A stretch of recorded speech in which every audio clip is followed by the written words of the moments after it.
catch myself, help me out. Have my back, then you let go.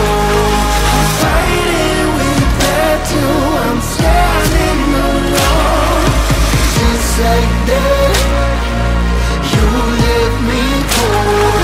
I guess at the end of the day, it's just me and my phone.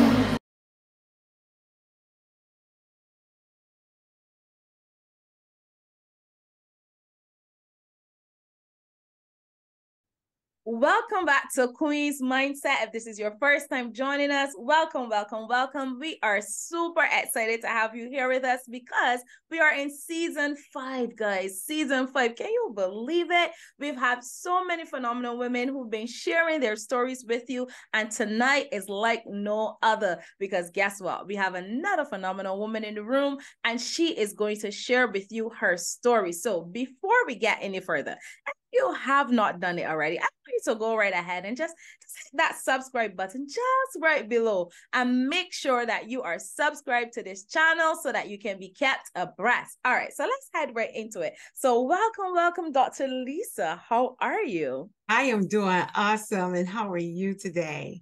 I am blessed. I'm absolutely excited to have you here with us tonight. Thank you, my sister. I appreciate you. Thank you for having me. And thank you for entrusting me and my story with your audience. Oh, most definitely. So, Dr. Lisa, everybody has a story, right? And I know everyone is sitting at the edge of the seat like, oh my God, what's she going to share with us? But before we tell them that, can you tell us a little bit about who you are and what you do?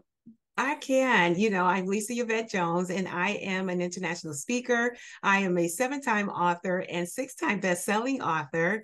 I am a mother of 1 amazing son, a godmother of 2 goddaughters and their husbands, and my G babies. Okay, they call me G Ma. Okay, I wasn't ready for grandma. So I told my goddaughters when they had their children, I said I'll be G Ma. Okay, and so these babies have now grown up. One is about to graduate from high school, and the others are in elementary school, and I just love them. Oh my goodness, I do. My son, he's 29. He's an adult male who is just amazing. I just love this young man. I also work full-time, so I'm a workpreneur. I tell people, yep, I still have a full-time job, but I still have my leadership company on the side, so I work full-time. As a matter of fact, I was just recently promoted, so I'll be soon relocating to another state, and so I'm really thankful for that.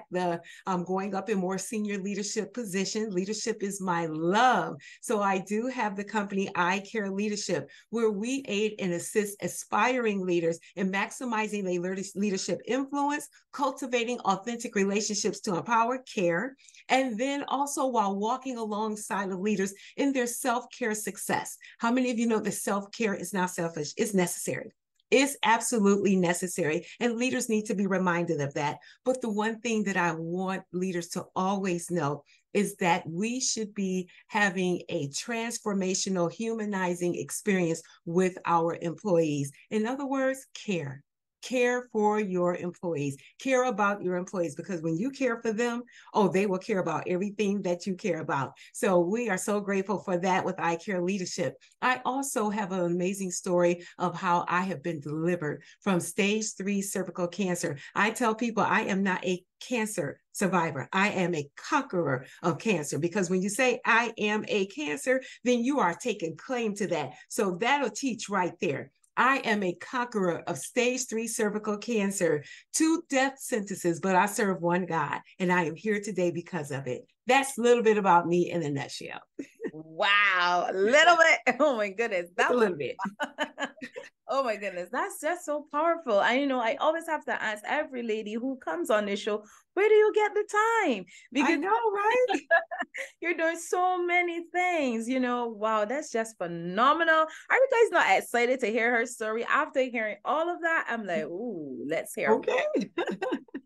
So tell us, Dr. Lisa, where did it all started for you? So you just shared in your final words, you said about, being the survivor of stage 3 cervical cancer. I mean, come on, like that's serious. So tell us a little bit more about that story for you and where that all started. Back in 2009, it started off like any other year. You know how we do in January. We're going to start exercising and getting ourselves together. And then in February, and by the end of January, it's gone. But by January 25th, everybody forgot about that New Year's resolution. But anyway, 2009, February happened, and my mother had a mini stroke. She did, and that devastated our family terribly. My mother then was on to get rehabilitated in the hospital. And then, at some point, I started saying, I haven't been to the doctor in a while. And when I mean by in a while, it's just meant, in the last 6 months or so. I said, after taking care of mom and my siblings and I, it was April. My mother was coming home after rehab and a successful rehabilitation. So she was ready to come home. And it was right on time. My birthday is April 12th. Her birthday is April 18th. So I thought, let me give myself a gift. So I went to the doctor. And that yearly appointment, ladies, the one with the spotlight on us in the place that we're very vulnerable, that appointment. That appointment we should have every year, whether you're active or not, okay? I am an advocate for the American Cancer Society. So you'll hear some nuggets dropped in there about that. So I went, and then my doctor called me and she said, I want you to come into my office. She said, and I said, why? She said, I just want you to come in. I said, well, whatever you could tell me over the phone. I mean, my time is valuable. She said, so is mine. And then I realized, okay, you need to go in there and see her. She said, your test came back abnormal. I said, well, you could have told me that on the phone. She said, not with an abnormal test. I said, well, what does it mean? She said, it can mean anything, but I want to rule out everything. And so I said, well, just tell me some examples. And she said, well, it can be maybe that it was a faulty test and we have to redo it. She said, or Lisa, the most drastic would be that it could be cancer. And then she said, so I'm going to rule out everything. I'm going to schedule you for a gynecology appointment. And I did. And that doctor told me, well, clean yourself up and come on in my office. I said, what's up with all this office stuff? We're right here. Just talk to me. And I said this, do you see cancer? It just came out of nowhere. She said, it's not that I see cancer because you can't see it like that. She said, but I want to make sure that it's not. So she then had me come in the office and she scheduled me for a gynecologic oncologist. And I mean, in her office, like that moment, from the table to her office. So I said, well, I know what an oncologist is. It's a cancer doctor. And I asked you, did you see cancer? She said, it's not that I see it, but what I do see is abnormal. And so in my professional opinion, we're ruling out everything. And that's when she had me go see the gynecologic oncologist. And, a few days later, I received a phone call, not the report, not anyone telling me that your report has come back. I received a phone call that says, your surgery is scheduled for next week. And then I said, surgery for what? And then I heard these words, oh my God. And I said, oh, no. You're the doctor's office. You shouldn't be saying, oh my God, that should be me. Okay. Why are you saying it? She said, Miss Jones. She said, no one has told you. I said, told me what? I said, I'm at work right now. I'm calling you on my lunch break. She said, Miss Jones, you have been diagnosed with stage 3 cervical cancer. And it's aggressive. She said, it's one of the worst ones that you can have. I'm so sorry. I'm so sorry. So then I said, and please forgive me, I am having a private summer right now. I get excited telling my story too, because it does help so many different women.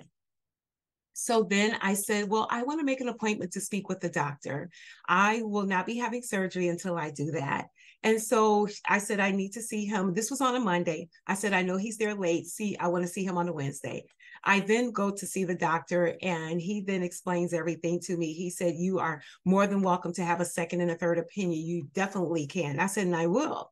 And so I made those appointments. They made them for me, actually. And he said, when you call, when you tell them what type of cancer it is, they're going to get you in immediately. Well, when I confirmed the appointments, I didn't realize how urgent they meant that. They meant like, you need to come in. You need to come in. They took their own pathological report. They did their own biopsy. And the doctor called me back in a few days later. He said, Miss Jones, I just need you to know this. He said, ours is positive as well. But not only that, it has already spread since the last time you had the first biopsy. That's how aggressive this cancer is. These are two different locations. They saw the first pathological report and they did their own. And then they said, all you need to decide today is who's going to do the surgery, whether it's going to be me, the other doctor, someone. You need to get into surgery soon. I said, I need time. He said, time you don't have. I said, I must take time. He said, Miss Jones, you don't understand. I said, no, you don't understand. I appreciate you. Thank you. I then called the other doctor back. And then I had scheduled another appointment with the University of Michigan. And I hadn't had that appointment yet, but I told the other doctor I have one more opinion, but I need to take some time. He said, Miss Jones, do you understand this type of cancer? It is aggressive. We need to at least do surgery within 7 days. He said, we might be able to go out in 14 days. He said, but that's stretching it because it's already spreading. And I said, you know what? I need to take the time. He said, if you don't have that surgery, we're not going to even open you up because it will have attached itself to your internal organs. And after that, the type of cancer this is, it will be so aggressive. We won't even take the time to open you up. I said, really? I said, well, you know what? I'm going to take the time that I need. So I went into prayer. I did a 3-day fast. And I didn't eat anything. I stayed before the Lord. I, of course, drank water. I think the first day I didn't even drink water. I stayed before the Lord. And on the 3rd day, the Lord spoke to me and said, you shall live and not die. This will not return unto you again. And I have called you into the ministry to preach my word. I said, aha, that's what Satan was after. He was after my calling. Oh my goodness, you outplayed your hand again. Go ask Jesus. Ha. So I called the doctor back and I said, well, I have gotten my report. Can I come in? He said, come in immediately. I went into the office. I said, well, guess what? I will not be having that surgery in 7 days, nor will I be having it in 14 days. It was in the middle of May. I said, my son goes to camp on June 29th. He has finals in the next couple of weeks. My mother just got home from, rehab. I'm not ready to tell her just yet. I said, so here's the deal. I am going to wait until my son finishes his finals to tell him. That will be in another week and a half. And then he goes to camp on June 29th. And then I will have the surgery on that day. That's still another Monday. And you said your surgery days are Monday. He said, Miss Jones, you're talking a month and a half from now? He said, did you hear anything we said? I said, I heard it all. He said, Miss Jones, then I wish you the best. I said, stop, doc. I said, stop right now. Are you going to tell me that this is what I said, guys, judge me if you want to. I said, are you going to punk out on me with this surgery?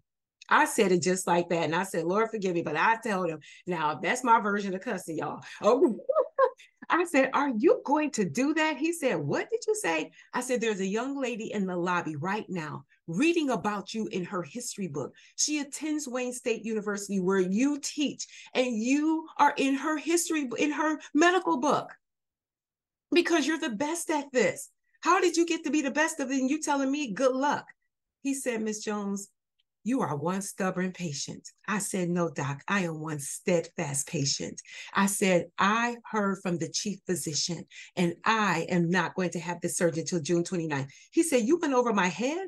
I said, the chief physician. I went over all of our heads. He said, I understand. I said, I hope you do. I will see you on June 29th. On June 29th is when I saw him. We dropped our son off to camp. I then went into surgery and here I am now. 14 years later, free of that ugliness called cancer. Cancer has been forever canceled in me. The doctors gave me their diagnosis, but I went on God's prognosis and I began to live as my life was on the other side of cancer, not what I was going through. So that's the nutshell of that story. Satan wasn't getting the victory. His job was over. It was over. Wow, listen, I told you guys it was going to be powerful. I told you guys. Oh my goodness, that is phenomenal. I have so many things I want to pull out of that because, from your testimony right there where you shared, having to walk. So that took faith. Yes. What got you to that place where you were able to say, listen to me, I'm trusting God? Because the reports of the doctors were, pretty scary. Average person, they would have panicked, Yeah. said, Yeah. I need to surgery right now because I don't want to die. But you said no because God said. So tell us, what got you to that place where you had that level of faith? Well, you just said it, because God said. And that's everything, because God said it. I have been ministering to people all along, telling them, when people come to me and for counseling on this very issue or any other issue, marital issues or whatever it was. So people came to me for counseling. I always took them to the word to tell them what God said. Well, guess what I had to do? I had to minister to myself, speak over myself. And I had to say, well, what would you tell all those people that you are ministering to? What would you tell all those people that come to you for counseling? Then I would take them to the word, Proverbs 3:5. Trust the Lord with all your heart. Lean not to your own understanding, but in all your ways acknowledge him, and he will direct your path. Be not wise in your own eyes, but fear the Lord, shun from evil. This will bring health to your navel and nourishment to my bones. I then had to say, by the stripes of Jesus, I am healed. Because before that, he was wounded for our transgression, bruised for my iniquities. The chastisement of my peace was upon him, and with his stripes, I am healed. I was healed. Therefore, I had to believe the report of the Lord. Whose report will you believe? Well, I chose to believe the report of the Lord.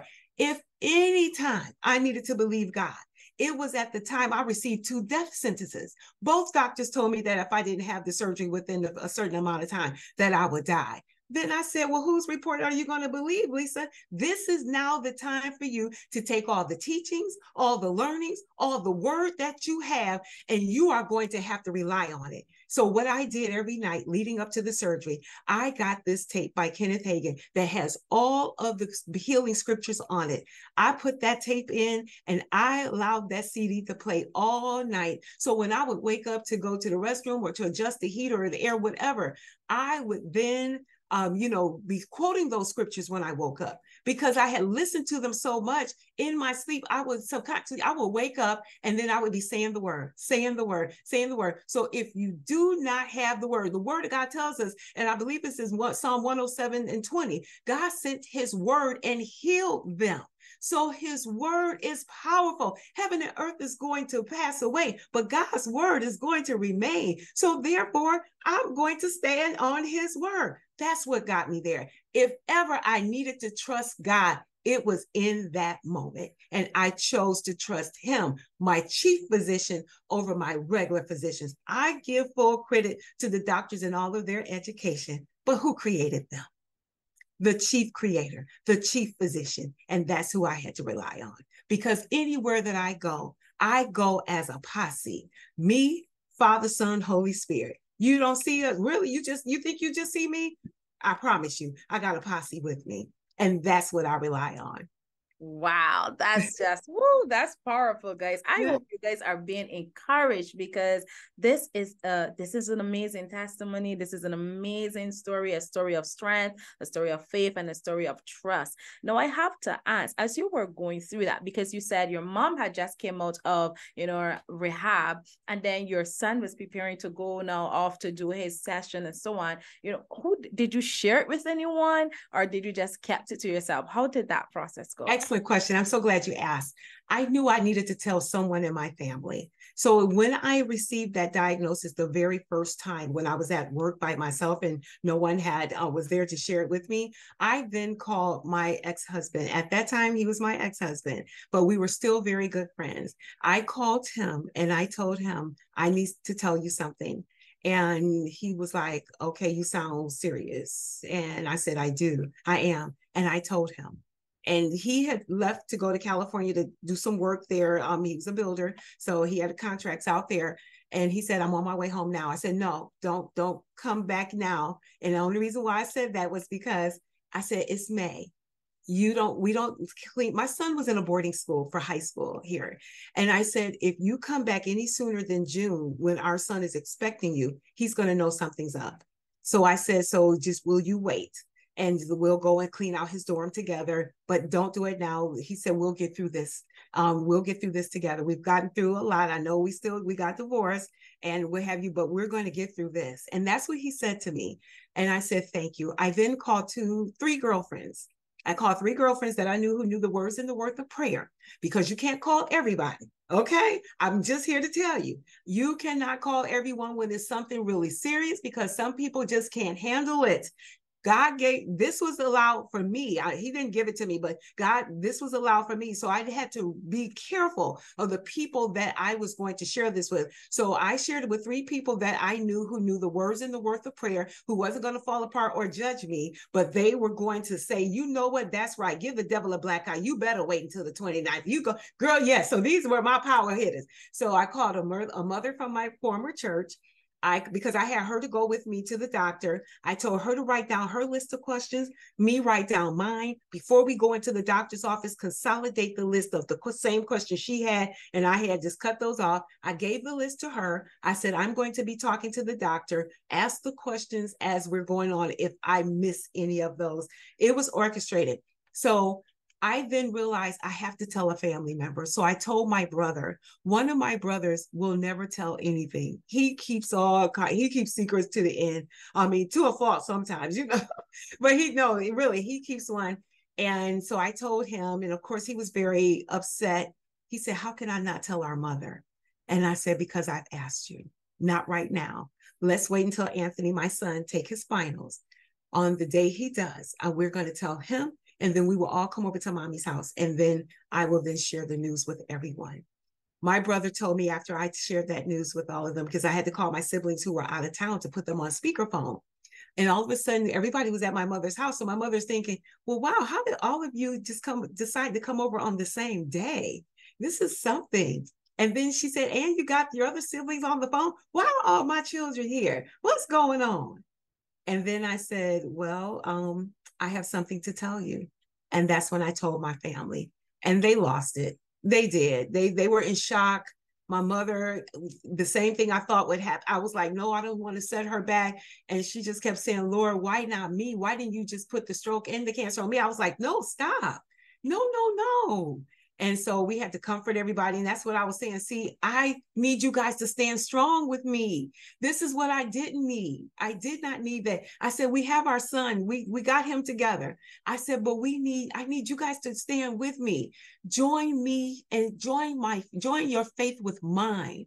And stand strong with me. So that's what I had to do. So it was really, yeah. So those were the few people that I did tell, but I had to tell them to stand strong. So my one brother, he said, it's kind of hard for me not to stand strong with you as strong as your faith is. He said, my faith is not there. He said, but I'm going to do what you said. I'm going to stand with you and join my faith with yours. He said, everybody, we got to do what she said. And then, of course, my ex-husband, who used to be a pastor, he was very good at consoling and, letting the family know where we stood and what we were going to do next. So that's how we did that. And we got through that thing.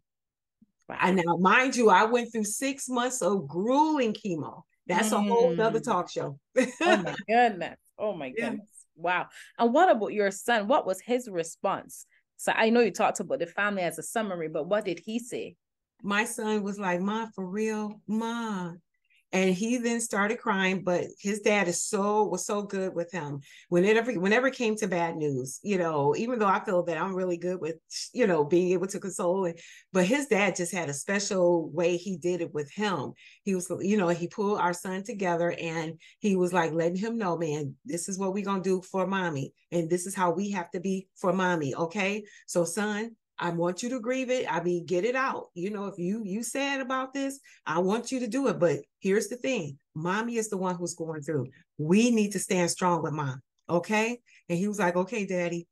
I went to lay down. My ex-husband, he went in there to fix dinner and, to make sure everything was prepared, for my son and everything, because they hadn't eaten. So he said, I'll go in there and cook. He did. And he said, you go lay down. And I did. I went to lay down. All of a sudden, I, saw my son. I just looked up and my son had come into my room. He put my arm around him and he just slept with me the whole night. He did. That 14-year-old son, that he was 15 by then. He had just turned 15 on May 13th. And he came in there and he just cuddled next to me and he just wouldn't leave my side for that full night and that next morning. Oh, yeah. Wow. And I just held him. I held him the whole night. Mm-hmm. And we got through that. Yeah, we did. Wow. And that's amazing that, that you had that support with you, even though they were all scared, because I mean, who wouldn't be, hearing that news and it came across to them. For you, it wasn't, I mean, for you, you experienced it suddenly, but for them, it was really suddenly and unexpected because they were seeing you all along, acting as if everything was okay, because obviously you believe that everything was, but for them, obviously that would have been a challenge. So I really want to commend your family for standing with you, praying you. So yeah. So tell us now, as you go through that process now, it's time for you to get that surgery. Tell us how that went and what happened after that.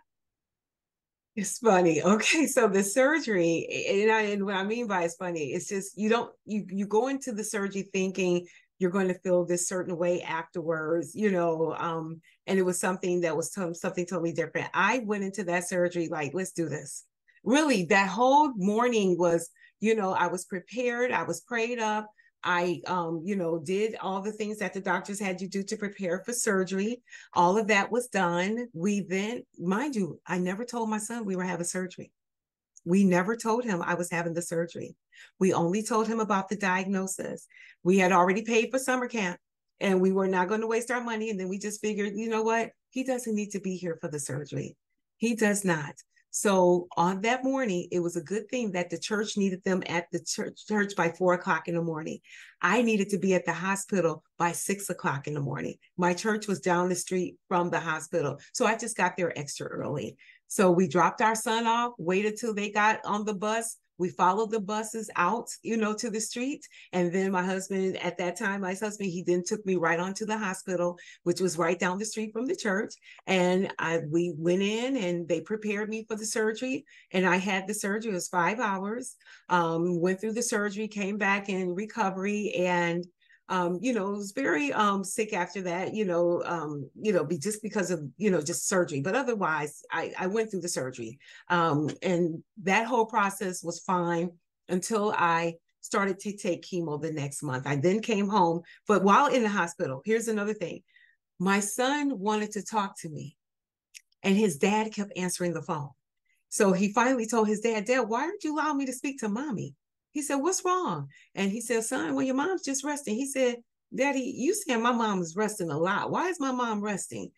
Finally, he did something he has never done. And my son is not disrespectful at all. He called back and he said, Daddy, he said, I love you, but I want to speak to my mommy, and I want to speak to my mommy now.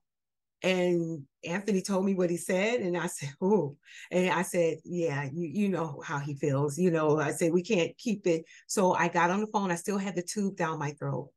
And then I said, hi, son. He was like, Ma, why do you sound like that? I said, I was resting. No, Ma, you sound different. And I said, I was just resting, sweetheart. And he said, Ma, where are you? And then I said, Anthony, mommy had to have the surgery. Why didn't you tell me? Why didn't I? I said, sweetheart, don't be upset. We wanted you to enjoy camp. And by then, he only had one more day to go for camp. I said, your dad is going to pick you up and he's going to bring you straight to the hospital to see me. I'm fine. Okay. But it is hard for me to talk with this tube in my throat. So daddy's going to talk to you, but I love you and I want to hear all about camp. I said, but can you call me a little later? Because the nurse was in there at that time. So his dad finished talking to him and, he said, son, and I forgive you. The way he came up, he was like, Daddy, I want to speak to my mom. I want to speak to my mama now. And we had to chuckle about it later because his dad told me what he said. And I said, yeah. So that's how that went. And then I started my chemo treatments in July that next month. And, that was really something. I had braids in my hair zillions. I started seeing one braid at a time on the floor or on the pillow. I didn't think anything of it because I said, well, I've had them in for about a month. Maybe it's time for them to come out. So I made an appointment to go get them done.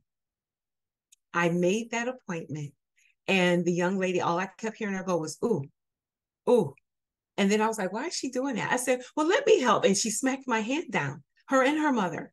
And I'm in a shop. And I said, no, I can help. I don't mind helping. They said, no, you will not. All of a sudden, and I started seeing the braiders in the row across from us, they started moving their chairs together and the people, and I didn't understand what they were doing. And I was like, oh, why are they all scrunched up like that? That's weird. Okay. So then the mother stepped away. The young girl got a phone call.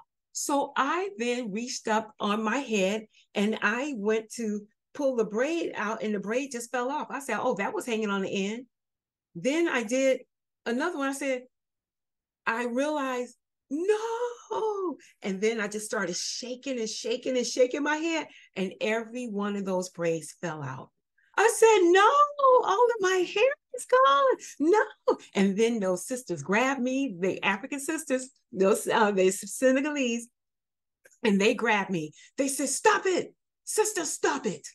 You stand strong. You have come through the worst of it. It is just hair, it'll grow back. You stop it. You are going to stand strong, and we're going to stand strong with you. Oh my goodness. The power of sisterhood was in that room at that moment like I had never seen it.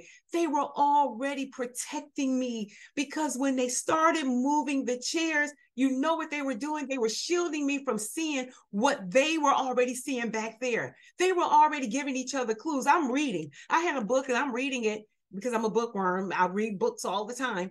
And they were already knowing what was going on. But in the back, every time she went to touch and take out a braid, it was just falling off till finally I shook every braid out. And there I was with these little sprigs on the top of my head like Charlie Brown. Oh my goodness, it was hard. And at that moment, my mother called me. She said, I was just thinking about you. You're on my heart. And I was crying. I was like, my hair. I can't believe it. I've gone through cancer and all my hair came out. And she said, Lisa, it'll grow back. And I said, you're right. You're right. It'll grow back. But all my hair. And so they were like, calm down. So I let everything stay on the floor. I said, wait a minute. Let me go to the car and get my camera. And I took pictures of everything and went from there. So yeah. So many stories are within this story that it's just amazing. Yeah, that's wow. That's powerful. I love what you shared there about the sisterhood, and how they were able to, how they were trying to shield you. That's really, that's wow, that's powerful. Yeah. That's powerful because that's how we should be, always want to be Yes. there for our sisters and so on. And, that's just amazing. So now you've gone through the chemo, you did that now, your hair fell out, and now your hair starts to grow back. And tell us what happens now after chemo, like, the post up now. Tell us what happened then. And chemo had to fight through that. That whole thing with chemo, it was the most painful thing I'd ever experienced in my life. I even went back to the doctor and told him, my fingers hurt. Everything hurts. How does my bones? He said, your bones are porous. So that's how your bones hurt. And he said, you have a very aggressive chemo. And I said, well, if you do it again, the next month you do this, you're going to put me in an induced coma. No human being should be alive and go through this kind of pain. He said, I will pull back on one of the chemo treatments, but I have to see you every week to get another treatment. Are you willing to do that? I said, I am willing to do it, but I can't be in that much pain. I'm not going to say the pain was excruciatingly less because it was just a little bit less, but it was still pain. But here's the thing, you lose your strength. So much strength is gone. So I tell people you lose your taste buds. So my father-in-law cooked the best baked chicken ever, even my ex-husband. And then he would bake it up for me. I would then go and get it out of the freezer or what have you, heat it up. And I told my ex-husband, I said, I don't know what's wrong with Dad. He's losing his touch. He can't, I don't know what's wrong. He said, you saying my daddy can't cook? I said, well, it just tastes different. And then he said, wait a minute, it's the chemo. He said, the chemo is now in your system. And the doctor said your taste buds were going to change because he was reading information too, so that he could be, up on things. Cause he's, he was stayed, in town for, like the first month so I can get through this first part. He said, but no, it's the chemo. So that's when I realized it. But the community of my friends that came together that wanted to bring me food, my church members, I just said, just a little bit, I could only eat certain things. Once I found what I could eat and would stay down, I stuck to those things. And I told everyone, no more food. I can do this part myself. But you're so weak during this time. I knew that I had to go to the bathroom, but I would have to pray and say, Lord, if I can just sit up, then please let me sit up. Now, Lord, that I'm sitting up, if I can just stand up, please let me stand. Once I stood, I said, now I have to put one foot in front of the other. If you would just give me the strength to do that, I will get to the bathroom and I will be okay. And it literally took that type of prayer for me to get up, to go 10 feet to my bedroom, from my bedroom to my bathroom, and then to, get your strength, because it was just you become so weak, you know, with that. But then I started fighting. I said, you know what, stop saying you're so weak, Lisa. You are now speaking the words, you know, of, you know, the enemy. You know, the word of God says, when I am weak, yet then I am strong. So I said, no, I'm not going to keep saying I'm weak. I'm going to start saying I'm stronger. I'm stronger. So then I would get more stronger. I would then fight it. I would then say, okay, if I walk to the bathroom, I'll walk to the kitchen. If I walk to the kitchen, I'll walk to the door. If I walk to the door, I'll walk out the door. I walk out the door, I'm going to walk down my walkway. I'm going to walk up the block. And then I'm going to get in my truck and I'm going to drive around the subdivision. Every step was a prayer to fight through that chemo. After you do that, then, you know, because I started going back to work immediately, you know, after, you know, 6 weeks after the surgery, actually 8 weeks. I didn't even notice my eyebrows and my eyelashes had come out. I didn't. When I woke up that morning, they were there. I came to work and my coworker looked at me and he said, I said, why are you looking at me like that? He said, you look so different. And I said, well, I have different hair because my hair came out. He said, no, something else. I just don't know what it is. And he's staring in my eyes, just staring on. And I'm like, what are you looking? So I finally took a mirror and I said, oh, Tom, my eyebrows and my eyelashes have fallen off. So between work, home, and coming to work, the rest of my hair fell off of my face. So I had no eyebrows and eyelashes by the time I came to work. So I had to go across the street, down the street to the beauty supply store and do what I did as a 5-year-old. I learned to trace and draw my eyebrows on. Now I have eyebrows to this day, but guess what I still do 15 years later, 14 years later? I still draw my eyebrows on because now it's the style. It wasn't the style then, it's the style now. So I still draw them on, but I do have hair, they've grown back. Wow. Yeah. So it was going to work. I would go to work for up until the time for me to take the chemo. And I would work from, 8 to 12. My chemo started at 12:30. It was a 5-hour drip from 12:30 to 5:30. I would then drive myself home. We weren't supposed to do that, but I lived close. So I drove myself home. And then from there, I stayed in for 8 days. The doctors told me to stay in for 14 days. So what we're doing now with COVID, wearing the mask, sanitizing everything. When COVID came, my son said, well, Mom, what's going to be different for you? He said, because you wore the mask. You sanitized everything. He said, so Mom, you already know this routine. I said, yeah, I do, son. I will continue to do what I'm doing. And so I then, would go and I would go to work. And then he said 14 days. I said 8 days. He said, I was hoping you would say 11, but that's okay. We'll take the 8 days. I wasn't going to stay off the 14 days because I just thought, that's giving in. I'm not doing it. He said, okay. He said, I figured. He said, oh no, this is what it was. He said 14 days. And then I said 8 days. He said, yep, that's right. He said, I was hoping for 11. So there you are. So yeah. And the community again protected me. The people at work, my team members, they would hear someone sniffing in the hallway. And then they'll go, are you going near Lisa's office? Don't go near her office. Go around the other way. You're sniffling. Wow. You just coughed. They said, hey, okay, it went down the wrong way. I'm drinking water. Jeez, I'm okay. But then the community at work protected me as well. And then I went home and, here I am today. And then I told my doctor, I am going to be an advocate with the American Cancer Society because how many women are going through this? This was a silent killer. No symptoms, no irregularities, no missed anything. I was going on as if life, had no problems. And here this deadly is. But cervical cancer will sneak up on you. Ovarian cancer will sneak up on you without any symptoms. Some women say that they've had certain irregularities. I had none. And it's not unusual for you not to have any symptoms, which is why it is important for you to have your yearly checkup, whether you're active or not. Have your yearly checkup. Wow. That's powerful. And I keep saying it all the time, but there's so many things that we can learn from this story. Again, as you shared, again, I just want to commend you for, it takes a different type of mindset, for you to be focused. I love what you said earlier when you said, you had to stop telling yourself that you were weak and that you were tired, and you had to speak strength. You have to speak the thing that you wanted to see, so that now your body begins to react to what you're saying. Because there's so much power in our tongues, and we don't use it enough, so that's a nugget for someone. If you're in a position right now and you feel like, I hope it's lost, you want to begin to speak to that situation and let that situation know who's in charge. So I love how you were able to command, and set the pace in terms of what you wanted. So now, if you look back at everything, Lisa, would you say, was there anything that you would have changed, anything you would have done differently?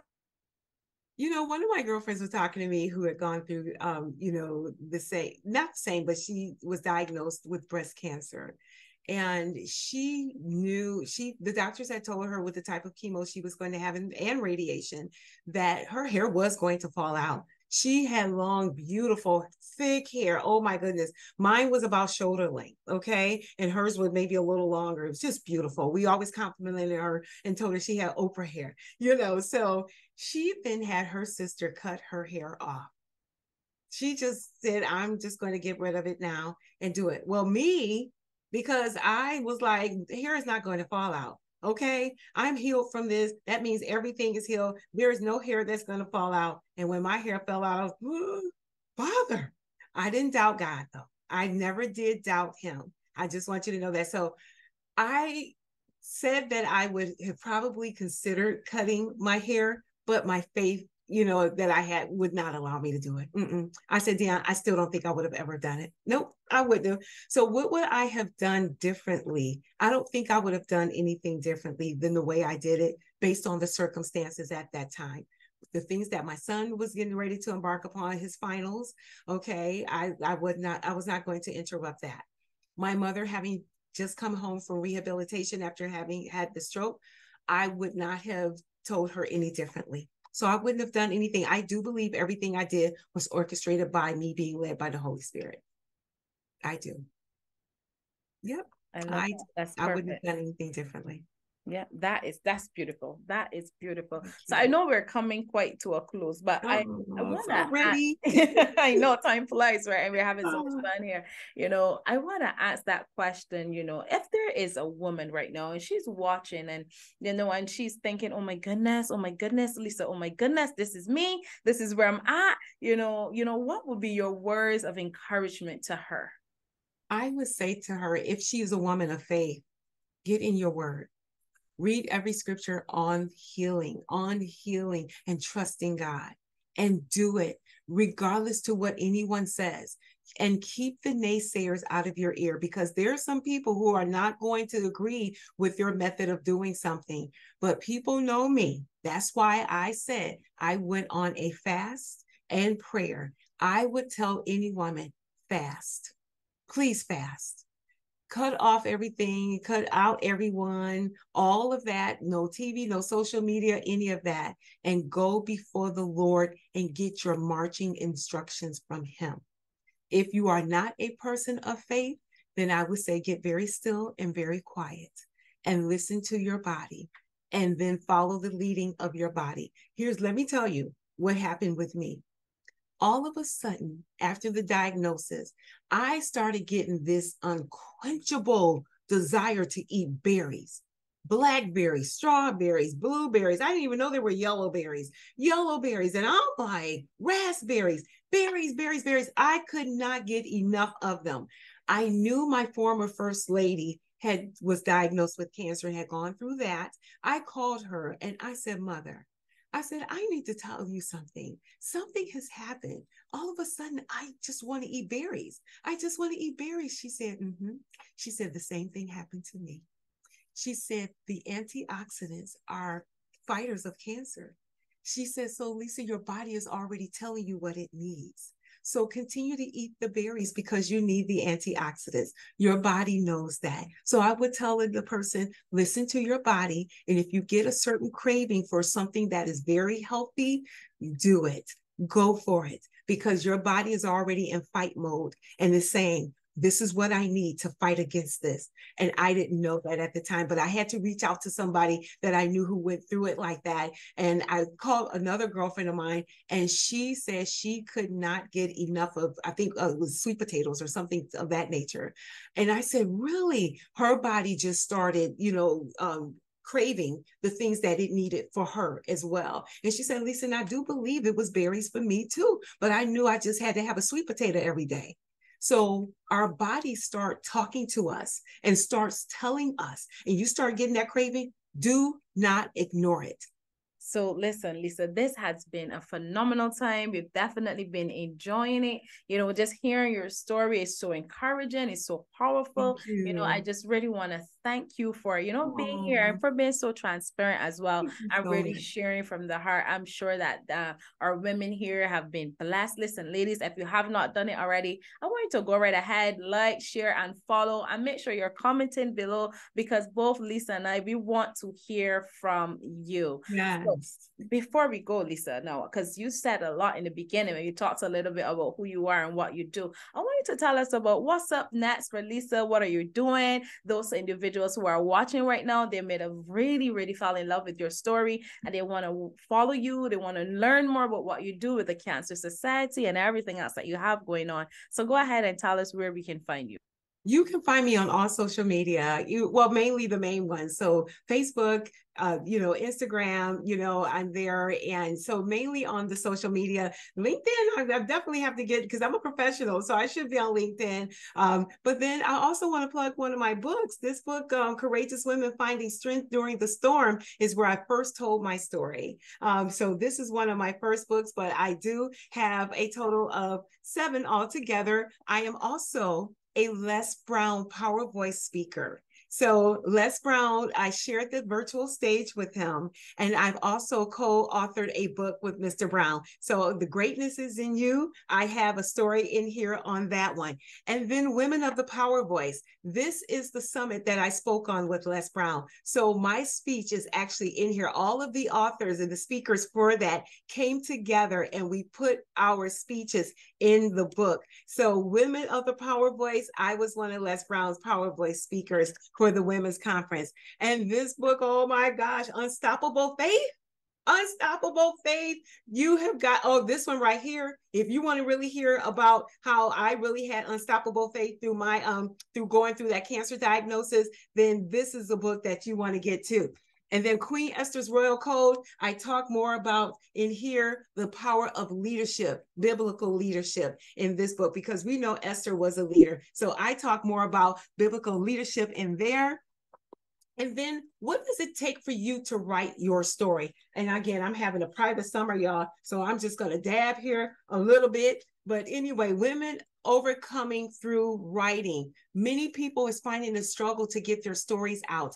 I wrote a book with 51 other women, and they are talking about the power of telling their story. And lastly, this one is the one I love because I am a leadership coach. Okay, I do coach, I do train, I do speak. So I'm available for your women's programs. I am available for coaching. I am available for teaching workshops. But Coach Doctors is a book that we wrote together with several other authors, and we are then sharing stories about leadership and coaching and different ways that we empower and impact our audience. So you can find me on all social media. I'm at LisaYvetteJones@gmail.com. My website is being revamped, but it's LisaYvetteJones.com. And again, you can find me on social media. I would love to come to your organization or to your church group or to just coach you. Okay. So yeah, come find out more about how I can be of assistance to you, because I promise you, we will have breakthrough sessions.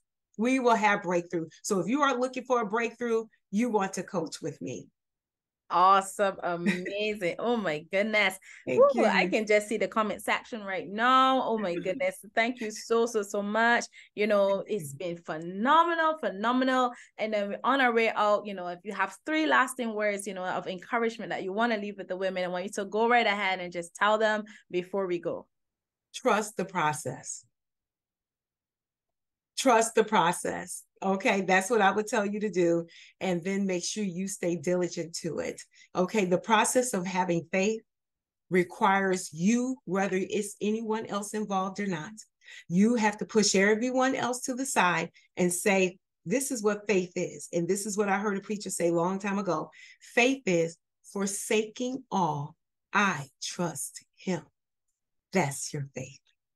I love it. I love it. So ladies, you have heard it from right here. You've heard from Dr. Lisa. She is a phenomenal woman. She just shared a phenomenal story with us. And listen, guys, please do not hesitate to share this link with a friend. Make sure you share, because people need to hear this story. I am sure their lives are going to be transformed. They're going to be encouraged, because I sure have been encouraged here tonight. So I want to thank all of you for joining us tonight. It's been an absolute pleasure having you. And remember, stay tuned as we continue our season 5 of Battered Bruised, Not Broken. We can't wait to see you on our next episode. So have a good night. See you later. Bye. Bye-bye.